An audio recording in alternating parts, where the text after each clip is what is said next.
You're in the high mount. Start from the low mount, this whole thing. You can't practice this enough because it's just nuance of base that you're practicing. And that's what jiu-jitsu is. It's not so much moves. I'm only teaching you one move, but I'm breaking it down into 3 different parts. Right here, counterbalance. He can be tight. You gotta work it in, you gotta beat both hands. If he works the hand under, you start over again. Right here. Now, I make any old grip I can, and then I tighten it. I can readjust my position like I did if I get too high or too low.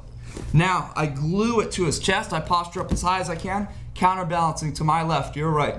And then I put all of my weight on my forearm. Okay? Any questions on that? Or not?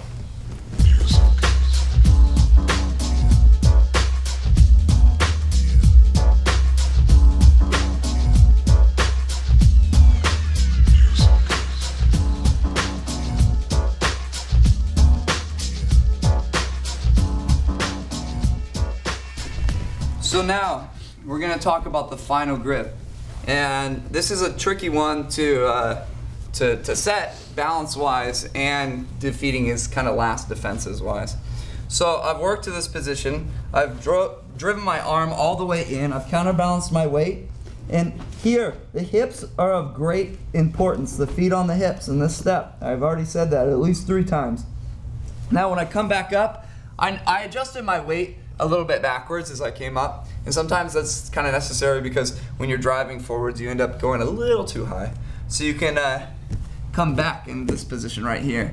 Now from this position I like to wait a lot of the time, and I know the Oompa is coming because he has nothing left but the Oompa. And if I'm just lazy about it, if my feet start folding under his back and he does some crazy Oompa, I've lost the position. And all that cool work I did was for nothing. And you guys can expect to be Oompa a heck of a lot when you're working for the cross choke.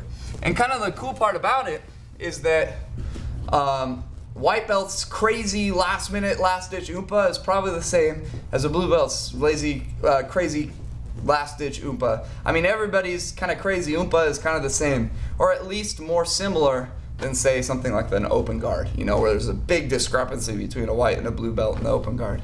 I mean, you can more or less expect the same thing. And because you know what to expect, this should give you confidence in this choke.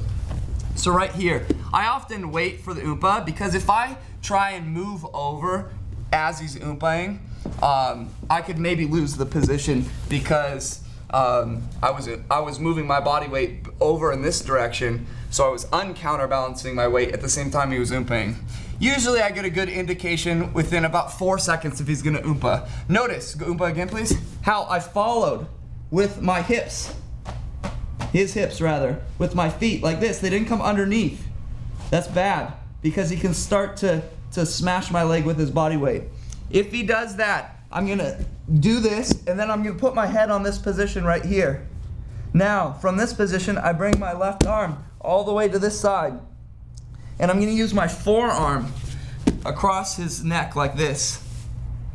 You can, I mean, theoretically use your elbow, but that's really mean. I would reserve that for competition and only when you hate the guy in competition. So, use your forearm like this. It's plenty painful and plenty effective. And now, what you're gonna do is you're gonna make a grip with your thumb in like this. And notice how my whole arm is making more or less a straight line in that direction. That's pretty important. Now, once I get this grip, I of course have my other grip and everything, I'm gonna bring this part, the sharp part of my wrist, right along his ear like this. And give him some good cauliflower ear. I generally am a little bit more careful at this step. I'm a little bit more considerate about the guy's ear sometimes. If he has headgear, it's not a big deal. But what you don't want to do is this. You see how I'm picking my arm up right here? This will give him a chance to answer the phone with this hand on your ear. Oh. Yeah, and he'll get a chance to get this underneath, which is what you don't want to happen. So by going all the way this way and then shaving in this way, it's more difficult for him to get that in. So don't give him any space to get that telephone grip here. If he's very persistent with the telephone grip and it's really tough to beat right here, I'm gonna switch to this cross choke on this side. But that's a different topic because we have to really counterbalance our weight this way the entire time, because it's a little bit more tricky as far as stability goes. But that's a topic for another day. All right, so here it is with this hand here. I'm counterbalancing my weight. I wait for the oompa. If he doesn't give me an oompa, I'm just gonna very quickly put my head in a diagonal. I've been taught many ways. I've been taught a rainbow. The most effective is a diagonal over much experimentation. Right here, boom. And when I do that, I focus my effort on this hip squeezing. That'll give me stability. Now, I open up his neck like this. I get my grip and I shave in right here, not giving me a chance to telephone. And now, I'm gonna push down with my knuckles like this. So I'm using, all my weight is on my knuckles, and that'll help deepen it. You can re-grip, you can kind of knead it if you need to. Kind of go up and down, and then you pull them towards the chest and finish the choke, elbows in tight. Kind of like you're doing that karate thing.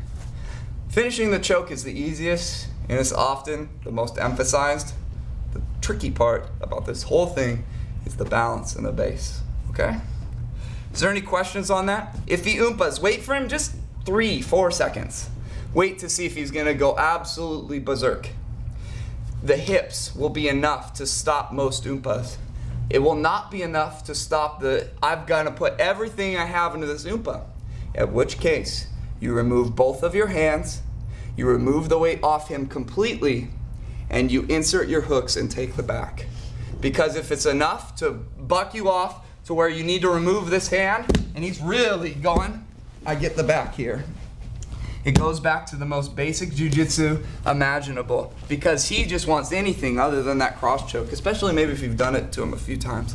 So you have to remove all the weight, to remove your cross choking hand for base, because you'll need it when he goes crazy, and then you just let him turn and you sink in your hooks. It's easy to sink in your hooks when your feet are on his hips, because it's just right there. If you're trapped underneath his back, your legs, it'll be a little bit more difficult. That's, again, a topic for another day, but I wanted to let you know that it exists. And the potential for the guy, even when you do everything correct, exists for him to roll you if you're so stubborn about keeping all his hands in this position. You may need to release and take the back, which is a positional advancement and 4 more points in a tournament. And if you're in a fight, elbows to the back of the head could do the trick from that position. More effectively ending the fight from the back than from the mount, because he can't defend himself. He can't see anything that's coming. Okay, so partner up.